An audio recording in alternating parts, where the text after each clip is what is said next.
All right, we are live. We are live. We are live. Hello, hello. Welcome to Wife Tribe Workshop Wednesday, everybody. And we're Yes. just going to wait a few minutes for people to come in. We have a special, special, special guest, and I'm so excited to have our special guest, Miss DeAndrea, with us today. So, I can't wait until we get into this conversation. Yes. I'm glad to be here. Thank you for having me. Thank you for partaking. Thank you for being a part of the tribe. This week, and hopefully this won't be the last time that we have you here. So, Yeah, I'm excited. yes. Yes. So we'll just wait a few minutes for some people to pop in, and but how have y'all day been going thus far this week? How's everything going? I'll let you go first, Jessica. I got to think about it. Okay. Work has definitely been busy, so I'm Hmm. trying to stay awake at this point at work, and how it's a balance. You got to get done what you got to get done at work Hmm. for what they pay you for, and then you still got to get done what you need to get done so you can prepare for what God has. So it's always a balancing act of time, Oh, yeah. but it was a good restful weekend, and not restful all the way. I went to a wedding, which was beautiful. Hmm. So it was a good weekend, enjoyed it, and then work. I was like, oh, here we go again. But it's all good. The Lord got it. That happens every Monday. Every Monday, Yes. definitely. So, welcome everybody. I see a few people that came in the group already. Say hello, introduce yourselves. And I'm just really excited, so we can go ahead and get into it. And how was your week thus far, Miss So, DeAndrea? yeah, so far it's been good. Busy, but good. Just seeing clients and planning a wedding and all of that. It's just, Oh, it's busy. good. It's Look, I busy. feel that. That's shaking my head. I feel it. Listen, it's a thing, but good stuff though. Yes. Okay, Yes. well, good. So we're just going to jump into it. I see some ladies that's already in the group. I'm going to introduce you. I'm just going to read your bio really quickly so we can go ahead and get started. Okay. All right. So Miss DeAndrea Blaylock Johnson is licensed in the state of Missouri as the clinical social worker and LCSW supervisor and is an AASECT certified sex therapist. She has worked in the field of behavioral health for about 15 years. As a graduate of St. Louis University, she majored in social work and minored in theology before completing a Master of Social Work degree at Washington University in St. Louis. She sees herself as a catalyst for positive change, serving as a collaborator and co facilitator in healing, and enjoys the journey of working with her clients. As the owner of, I hope I pronounced this right, Sankofa. Shanko, pronounce it for me. Sankofa.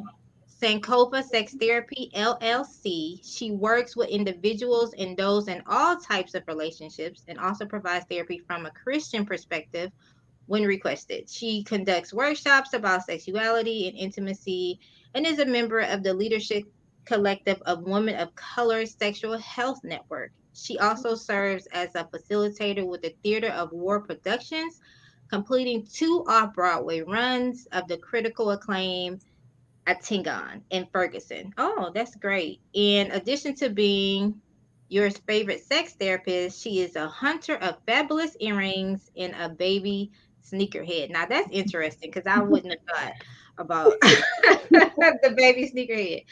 So that's very interesting to know. I haven't met anybody that loves sneakers. So do you collect?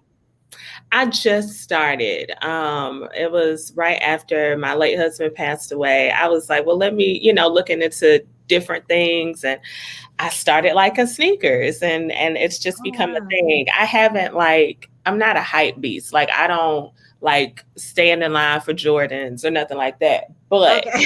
I do enjoy a nice pair of sneakers. Yes. Yes, yes, yes. Good evening, ladies. Good evening. So that's awesome. That's awesome. You're gonna have to give me some advice on some really good sneakers to get. I got you. I got you. Definitely. So let's get right into it. So I want to know, my first question for you is, what interested you in this sex therapy world, or what made you want to become a sex therapist? What led you to that Well, profession? yeah, it was a random conversation with my line sister when I was an undergrad. We were walking on campus at St. Louis University and talking about future plans. And I was blessed to go to grad school with three of my line sisters. So I had a built in community. But we were talking, and I majored in social work. She majored in psychology. And I was saying, I think I want to do marriage therapy or couples therapy. And she said, well, I'm going to be a sex therapist. I said, a who? You gonna be a what? And it intrigued me because I'd never heard of that before, but it was something she'd heard about. And so we went to grad school together and took a human sexuality class together. And the professor is a sex therapist who remains one of my mentors in the field. And that really piqued my interest. And I just had the interest there. I went to a sex therapist conference the following year after I graduated from grad school, and was like, oh, wait a minute, this is a lot. I don't know. I don't know. Jesus, is this really what you told me to do? I don't know. And so, but I kind of put it on the back burner, but I started a blog called Sex for the Saints. I haven't written on it in a long time, but I was just kind of formulating different ideas. I felt that this is where God was leading me for my career. And so I went back to another ASECT conference in 2011 and reconnected with my former professor and started my sex therapy journey then and have been going ever since. So I have been providing sexuality and relationship therapy since 2011 and owning my own practice since 2015. Actually celebrated 6 years yesterday in my practice. Wow. Oh, wow. Congratulations. Congratulations. Thank you. But yeah, I've been providing sex therapy for 10 years now. And recently became the first Black certified sex therapist in the state of Missouri. And am happy to welcome more people into the field because we need more support. And a big thing that I've noticed a lot of times when people are looking for therapeutic support, they want someone who looks like them. And because of that, I stay real busy because there are so few. In St. Louis, there are only 3 Black sex therapists, although I'm the only one that's certified, but they're qualified as well, working towards certification in one way or another. But there are only 3 Black sex therapists for the whole area of St. Louis. So yeah, we're all pretty booked and busy. Oh wow. Wow. I had no idea it was so few, and it's so needed. And Jessica, you just made a comment about how, we need more of these type of conversations in the church. Right.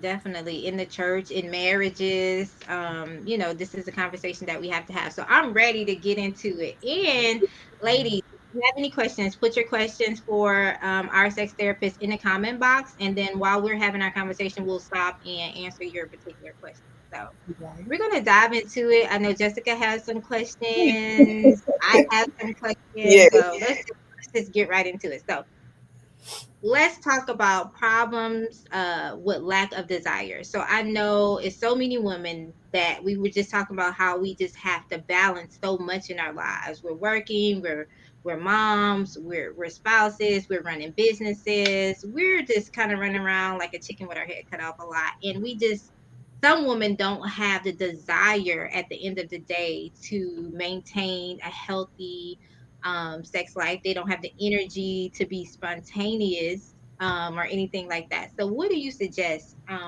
when women are dealing with the lack of desire? A few things. I'm thinking about how often when women come into my office with lack of desire, often it's related to challenges within the relationship. Okay. I'm not excited about having sex because I'm so tired because I'm doing this and doing that. So, although there can be issues, health issues that can cause lower desire, a lot of times it's related to other things that are happening. So, what I suggest people to do is really to take an inventory of what's going on and to learn how to really cue into what it is that they want to experience as it relates to sex. A lot of times women are taught have sex for your husband or, and not necessarily focusing on your own pleasure. And so if I am not enjoying sex, I'm not going to be excited about having it at the end of the day with my partner. But if I shift my perspective and think about, okay, this is something that I get to do. This is something, an opportunity for me to share with my partner, not something that I have to do to fulfill a need, right?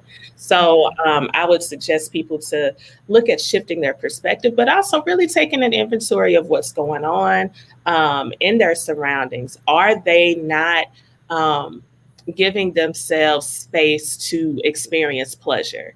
Are they always giving and never making space to receive? That is so good. That is so good because that happens a lot as women because we do put ourselves last. We put everybody else first. I know the mothers can relate, and even on our jobs, we give them 100%, but when it comes to ourselves, we just don't give ourselves the time or the space to really take care of our particular needs and our sexual needs. So I think that is so key. So you have anything you want to add to that really quick, Jessica? Oh, I just wanted to comment on, just the tiredness aspect because it's very real. Like, if I'm so tired by the end of the day, I'm definitely not going to even think like, oh, I don't even have the energy to. I heard someone one time give some advice that, even when you don't feel like it's a very easy way to shift your mind by just, you might want to excuse yourself, just go to the restroom. You might want to put something on that will make you feel like more confident, more better. I don't know if it's makeup, lipstick, whatever, just to kind of get yourself into the mood. And then you'll find that because you kind of prepared, it's almost like if you look good, you feel good type of thing. So because you prepared, then you're more so ready to engage. So it makes that a little different, but it's so easy to go into the excuse of I'm tired. I just don't feel like it. I'm so exhausted. And if we don't take the time, to give that extra time, maybe start winding down your day a little bit sooner so you're not as tired, by the time it gets there, or helping your spouse to understand that if they provide more time to help you do things, that things will look a little bit different, can look very different when it comes, time for the evening when y'all have y'all personal time together. Like it's really key to have that. Just either you need to set your mind correctly so that you can develop the time, or explain that to your partner better so they can understand your perspective on time too. Because saying I don't have the time is not enough information for them to really get what you mean. Exactly. And another thing to add to that, you had mentioned spontaneity. I think a lot of times people underestimate how good planned sex can be. Because they think about, before kids or before outside responsibilities, we just used to get it in, and that may be true. But even in that sense, there was some type of planning, whether it was I'm gonna take a shower before because I might have sex, or whatever it is. Like there's always some type of preparation, always some type of pre-plan, and although it may not be necessarily sitting with your partner and putting it on the calendar. Yeah. But what I've noticed is that sometimes that may be what we need to do. We might have to say, okay, we're not having sex like we need to. So let's make a sex date. Let's plan it for this day or whatever. And you're able to build up anticipation for it. Maybe you're able to get a sitter if you have small kids or whatever. But although spontaneity is fun, it's not often realistic. And so if you're waiting on spontaneity, it may not happen. You got to step in with the planning. Yeah. Yeah. I completely agree. And what do you think about those people about shifting responsibilities? Let's just say, um, the woman, she has a lot to do in the house as far as cleaning. She's taking care of the kids, and she just feel overwhelmed, and that's interfering with sex. Intimacy in the marriage because she's just like, look, I'm just too stressed out. Do you feel like, do any means necessary as far as getting help with the responsibility to kind of save your sex life or help your sex life. So maybe getting a maid, or All of maybe that. getting a babysitter, or doing different things to kind of just take the load off of yourself. Absolutely. Like if you have the means to do it, like I know I don't enjoy cleaning. So if I had the means to, pay someone to kind of pick up the big stuff, because you know how we do, we clean before the cleaning person comes. But, you know, if you can have someone to assist with that, if your partner is not able to do that, or that may be a conversation to have with your partner about, hey, I know we're not having as much intimate time together. What it boils down to is that I'm exhausted. Do you think that maybe we can shift some responsibility with the duties? If not, is it, can we get some help for these duties so that we can make sure that we still have that time together? Yes. Yeah, Definitely. I want to add a caveat to that, or not a caveat, just an addition to it, because I do think that a lot of times women, we will allow that conversation to be brushed off. So, like, let's say you bring it up one time, and then your spouse is like, "Nah, it ain't that serious," or you just need more time, or maybe you need to get some rest, or whatever. If it continues to come up, y'all continue to bring it up time and time again. Because of course, pray about it. See how you need to redirect and reframe it, but don't just let it die because that one time you didn't say something about it, they didn't take you seriously. Continue to say something about it, because sometimes we will just continue to take on and let stress pile up and never actually express, even though we know exactly what is wrong, exactly what our frustrations are building about. We won't say it, and then next thing you know, we're they're saying, they're complaining about the sex life, and then we're saying, well, if you just would help with the kids on these nights and give them a bath while I, cook, or whatever the case is, then maybe we could have sex. You know what I'm saying? It goes months and months and months and years without y'all expressing your actual real frustrations. And so I would just say, please continue to bring it up, because men don't really understand. And so, like, sometimes we have to say things several times for them to truly understand. And sometimes let other people say something, or they hear it from somebody else, and then they take it seriously. But just Mhm. don't let the conversation die because they didn't take it seriously. I completely agree. Do not let it go. Okay, this is Yep. serious. This is serious. This is serious. If it's interfering with you guys' intimacy and sex life, do not let it go. So let's keep it moving because this is good. So the next question I have is difficulty when women struggle with difficulty having orgasms. I want to go into that conversation because I didn't realize that. I know we talked prior to this that so many women don't have orgasms. I didn't know that. And or they have, difficulty having orgasms, or they never had certain type of orgasms. So we're going to get all into that. So let's talk about what do we do as women when we're not having orgasms in our marriage. So I think the first thing is to make sure that we are defining orgasms correctly. Okay. Now, I think that a lot of times people are expecting every time you have an orgasm to be fireworks and the angels singing, and like some orgasms might be like that, and then other times they might be like, oh, that was nice. And that's okay. So it's important to know how your body responds to different stimulation. In addition to that, it's important to understand that most people with vulvas need direct clitoral stimulation in order to have orgasms. So if you are only having penis and vagina intercourse and you're not achieving orgasm, most likely you won't. I want to say it's only between 7 and 14% of people with vulvas orgasm through penetration alone. Everybody else needs some type of clitoral stimulation in order to have an orgasm. So those are the top two things. One, understanding what an orgasm is, and what it is it feels like a release, but it's also the involuntary contractions of the muscles within the vagina. Okay.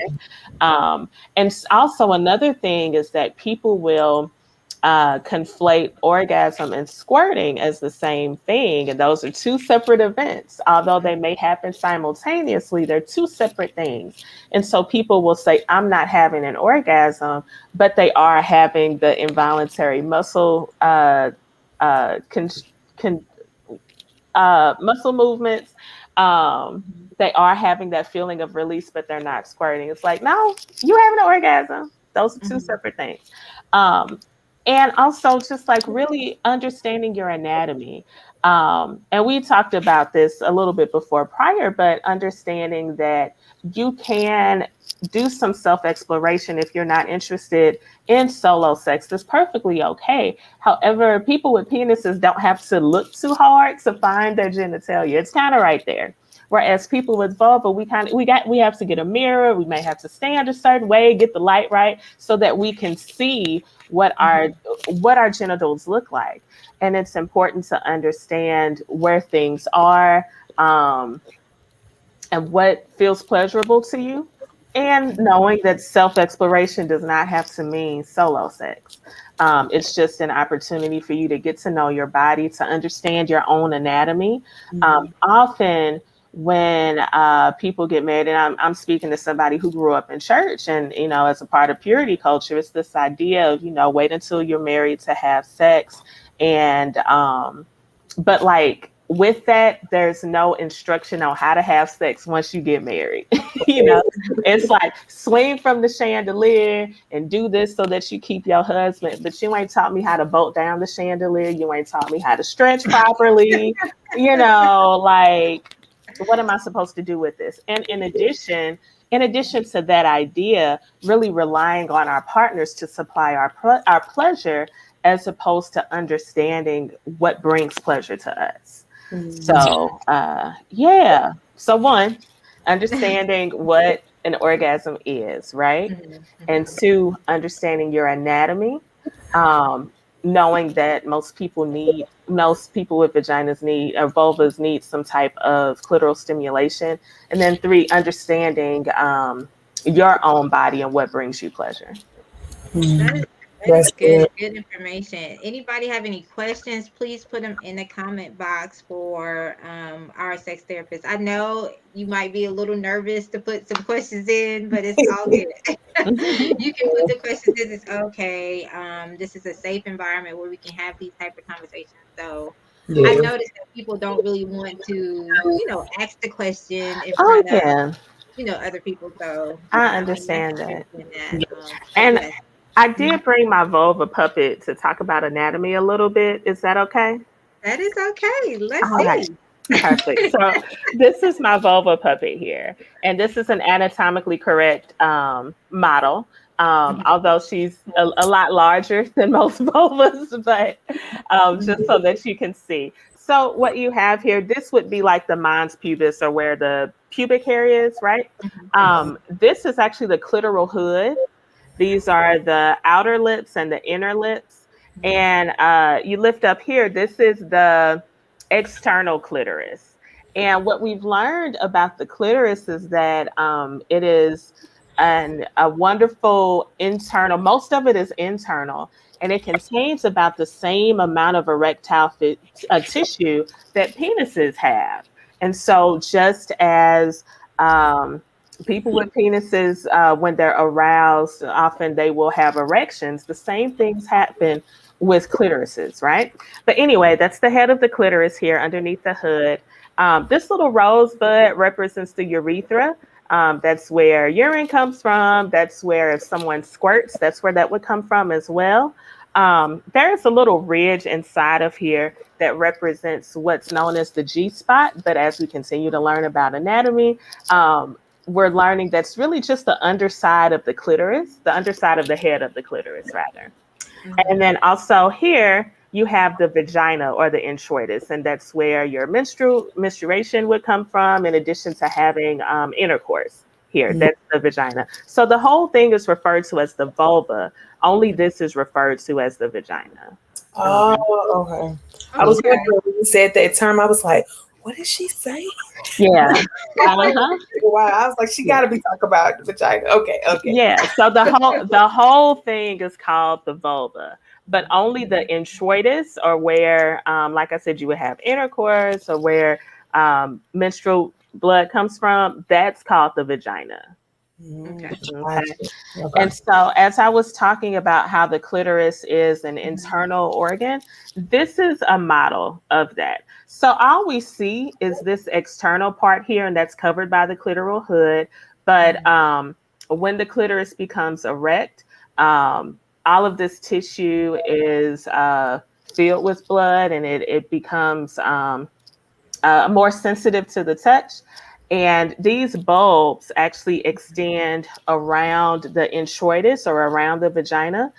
So that is one reason, or one way, that people are able to achieve orgasm, even though it is through vaginal intercourse, it's still stimulating this part of the clitoris, right? And then it also has these legs that extend down and back. Gotcha. Okay, that is Yeah. good. So what do you suggest? We'll get a little bit into different things that you can do to have orgasms. Sure. We'll get into Sure. that. Let's Yeah. talk a little bit before we end. We'll talk about that because Okay. that's one of my last questions that I have. But okay, so we learned about the anatomy and the parts of the vulva, which I didn't know. I thought it was all one word. Uh-uh. That's all I've ever heard. I never knew it like that. So Mhm. when women are having pain during sex, how do we deal with that? What do we do to help when it's not enjoyable for us at all? It's just painful. What can we So, do as women to to relieve deal with that and that, help yeah. ourselves out? So there could be a lot of different causes of that. The big name for that is vulvodynia, or pain with sex, right? Um, and it depends on what the cause is. Often, the cause can be not being fully aroused before having intercourse. And so, what happens during arousal, and it takes people with vulvas 20 to 25 minutes to be fully aroused and for the body to be ready for intercourse. But often, what happens is, we just go straight to that. And because of that, the body isn't ready. So, what happens during that period of arousal? The vagina actually lengthens and stretches to accommodate for intercourse. In addition to that, the genitals are engorged with blood. And so, just like how I was talking about the clitoris becoming erect, all of this tissue becomes erect and becomes more sensitive. Additionally, like I said, the vagina lengthens and stretches, and the vagina then self lubricates as well. And so that could be a big cause for pain with sex. You're having intercourse before your body is fully ready for it. Also, there are a lot of different things that can cause not having enough lubrication. Like, are you a smoker? Have you not had enough water today? All of these different, being stressed out, we still in the middle of a pandemic. And pandemic stress is a real thing, right? And that can also affect your ability to become fully aroused and all of that. So I highly suggest people to use lubricant. There's absolutely no shame in using lube. It's created for a reason. Now, there are different types of lubes that you want to use for intercourse and other types that you don't. So I'll start with the don't. You don't want to use lube that contains any kind of sugar. So that would be flavored lube or anything like that. You don't want to use that internally, because sugar sets up an environment where yeast can thrive, and we don't want that, right? But you can use water-based lube or silicone-based lube. Now, the thing about water-based lube is that it absorbs into your skin, and it's probably, with the texture, like closer to the natural lubrication that your body produces. On the flip side, you have silicone-based lube, which doesn't absorb into the skin. It kind of forms a layer. And so if you think about how with intercourse there's friction, you want to have something that has a layer there to prevent that pain that you may experience. And also, if you are not using barrier methods, like if you're not using condoms, then you can use maybe coconut oil. But if you are using condoms, you don't want to use an oil-based lubricant. You want to stick with your water-based or silicone-based. Water-based, silicone-based. That is good. And I mean, you spoke volumes when you said the body takes a longer time for the woman to be able to lubricate herself and to Hmm. stretch and prepare Yeah, for sex. And that brings me to foreplay. yeah. You can't just hop into it. You want to have You, some type of mental stimulation, some type of foreplay in order to prepare yourself for the event that's about to happen. So yeah, love that you said absolutely. that. Hmm. Yeah, foreplay is very interesting. I'm trying to figure out a different word to use because sometimes, excuse me, I think that people look at foreplay as being as like they put sex on different pedestals. So they'll say oral sex is foreplay and intercourse is the main thing. But maybe Hmm. all you're doing is oral sex, and that's perfectly okay. You may not have intercourse for whatever reason. And so looking at it as all play. Maybe I'll call it all play. I don't know. I'm still figuring it out. But it's not only something that has to happen before the main event. Now I will say though, I love the idea of foreplay and understanding that it doesn't have to be genital focused, right? And it doesn't have to involve physical touch. It can involve sending a text earlier on in the day.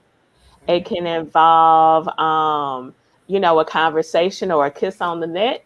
It can involve, before leaving to go to work or whatever. Foreplay is something that can happen throughout the day, especially if you've planned your sex date, right? It's something that you can do throughout the day to prepare for. And so by the time, whatever that time that you schedule comes, you hot and ready like Little Caesars. Yeah.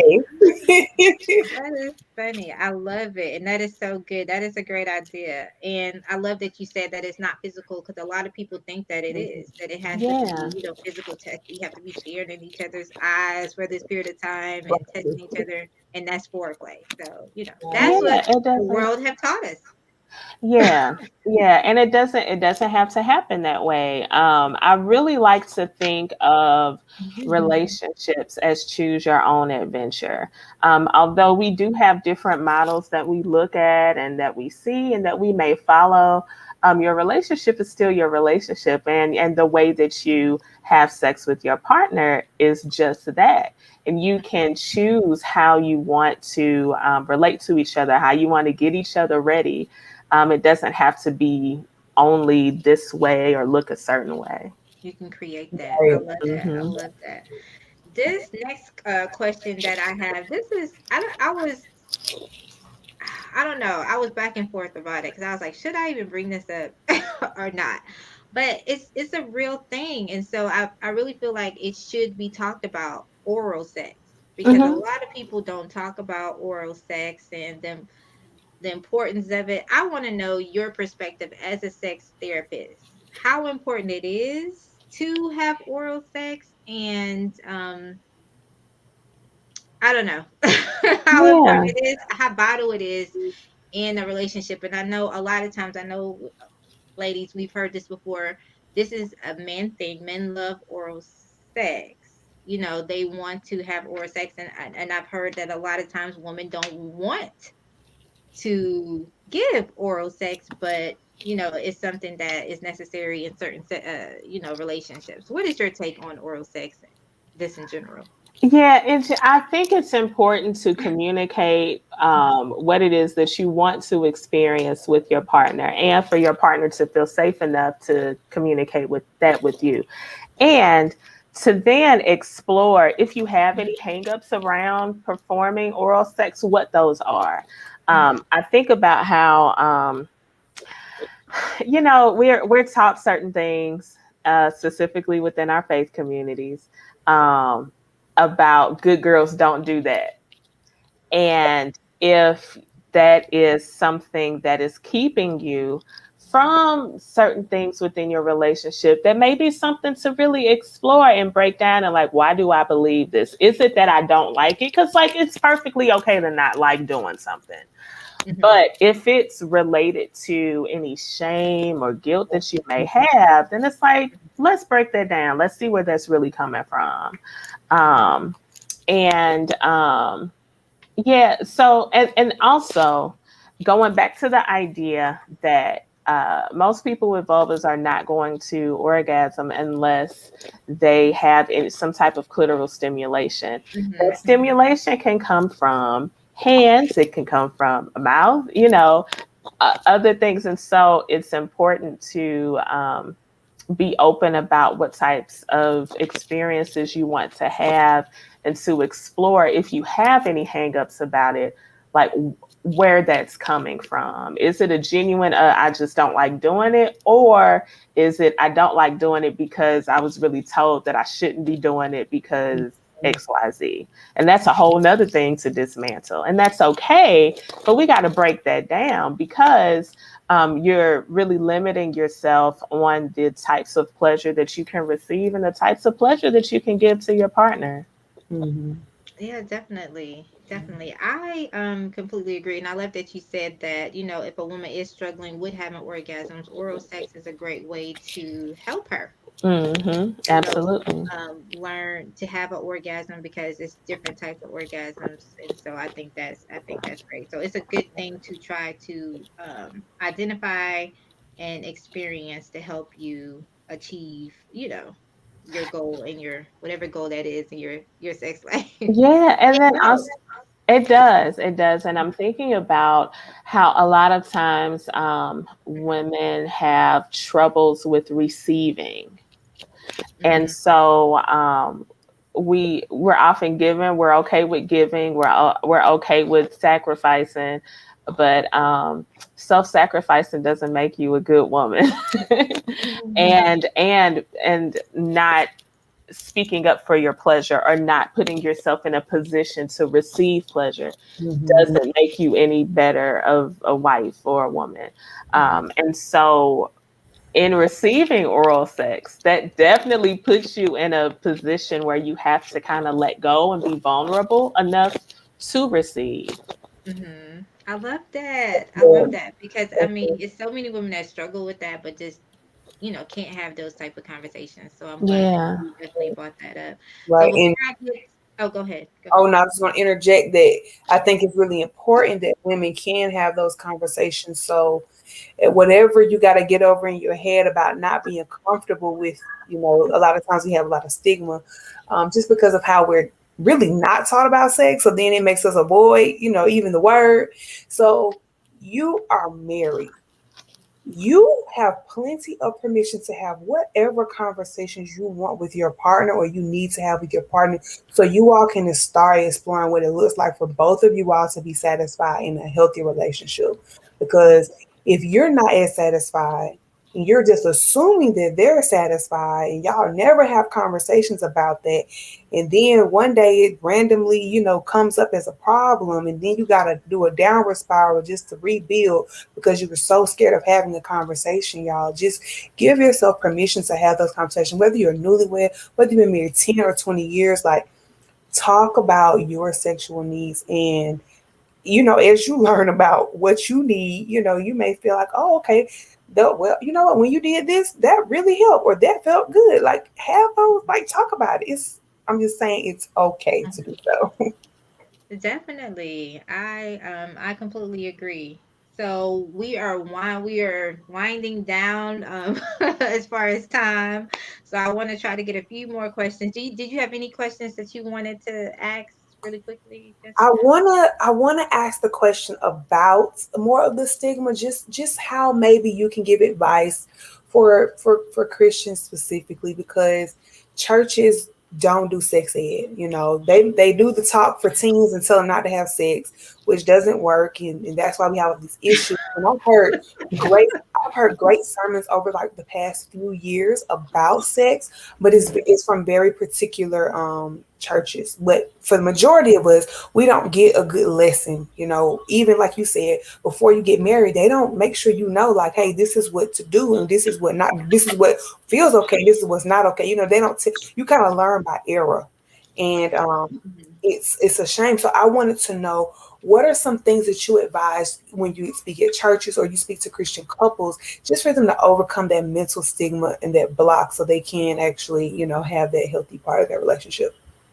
One thing that I do, which is something that I think is kind of simple that people can do on their own, they don't need a therapist to do. I direct them to Song of Songs or Song of Solomon. Okay. And I have them to read that book and to understand that this is a beautiful depiction of two people who are enjoying each other sexually. Yes. There's so much in there, whether it's about oral sex, because people will ask a question, well, because some people are taught that they're not supposed to have oral sex as a Christian. And I'm like, well, let's look at Song of Solomon, the end of chapter 4, beginning of chapter 5. And let's look at this thing and talk about the fruits he was tasting in her garden. He wasn't eating no apples. So, but yeah, so I really direct folks to look at Song of Solomon and to explore the words there and see that within our holy book, there is an example of beautiful sexual love between two people, and that they too have access to it. I also remind them that therefore there is no condemnation for those who are in Christ Jesus, right? We have freedom to worship. And also we have freedom to connect to our partners in that way. And so exploring Song of Solomon and reminding ourselves of the freedom that we have in Christ, and that we don't have to be condemned for the ways in which we want to relate with our partners. Yeah, that's good. Okay, yeah. That's really good. So I know you mentioned, earlier about having a sex date planning. I'm not going to get to all the questions, so I'm just going to kind of end it with two more. Um, I know you have some positions on how to make, it more exciting. So do you have any like suggestions that couples can do to make their sex life more exciting? Because I've had a conversation with a god sister of mine some years ago, and she blew my mind when she told me that she never had anything outside of missionary sex. I was blown away. I was blown away. Like, I was so shocked. And Yeah. I didn't realize that she grew up in church, like me. We all, grew up in church. We was in the same church together. But I was shocked. I couldn't believe it. And she's like, I've never done anything else. And I was just like, wow. So please talk about some positions, that married couples can do to help better their sex life. There are so many different. What Belle Biv DeVoe say? Smack it up, flip it, rub it down. All of that. Like, you can do all of that. Just make sure that there's communication for what your body is able to do. Right. So whether that is there with missionary doesn't have to be boring. There are so many different variations you can do with positioning your legs differently. Also, there are different ways that you can do missionary that actually provide for direct clitoral stimulation. Other ways could be rear entry, which can provide a different type of stimulation, as well as woman on top. There's so many different things. Even if you don't have Meg the Stallion needs, because I don't, but you can find different ways. There are I actually have a few sex educator colleagues who provide different online classes where they're almost like workout classes, but you learn to position your body in different ways in being on top that are safer for your body. They are, and she provides different variations for body size, so that you can accommodate that. So yeah, like that. It's all about communication with your partner and exploring different ways that you would like to experience pleasure. Knowing your body and stretching and staying hydrated. Stretching and staying hydrated. Listen, because people Mhm. people underestimate the amount of physical exertion and endurance you need to engage in sex successfully. Listen, Y'all better keep working out, because if nothing else, I ain't trying to be tired at the end of the day because I'm wore out from engaging in sex every so many days. Like, it's important, ladies, if you're not married and you listen to this, you better keep a healthy life, because it will wear you out. And you'll be like, I'm tired, just because you're thinking about what you're gonna feel like at the end. You're like, I'm good. I don't even need to go that way. Yes. you know, if you put your Fitbit, well, I have a Fitbit, I don't know if you have Apple Watch or any other fitness tracker. Just notice what your heart does during intercourse. That's And good. yeah, you notice you might get a little workout in. So Yes, and you know what? I'm going to talk about Fit Tribe. So, ladies, if Yes. you need to get in shape or if you need to have a little bit more stamina, please come to Fit Tribe. So we have it, this Saturday coming up. We're meeting at the park to work out. So, Yes. yes, partake in that because exercise is needed to have, Mhm. a good sex life. I really think you really need to work out in order to be successful in that area. That's just my opinion. That's my Right. And they ain't gonna Yeah. tell you this before you get married. So we telling y'all now. Get it. Look. You be like, woo. You would definitely want to, make sure that you're, in decent shape. Yeah. So I'm going to end it on this. I'm going to ask you a question. I don't know if you've heard it before. I read up on it today. Have you ever heard of anything called a sexual bucket list? yep. You've heard of that? Oh, okay, okay, okay. So, I was reading through it and I was like, this is great. I think this is something that married couples definitely need to try to create together. So, what is your idea of a sexual bucket list? I think, especially for married couples, something that they can create together of experiences that they want to have together. Also, understanding that not all fantasies are necessary to occur in real life.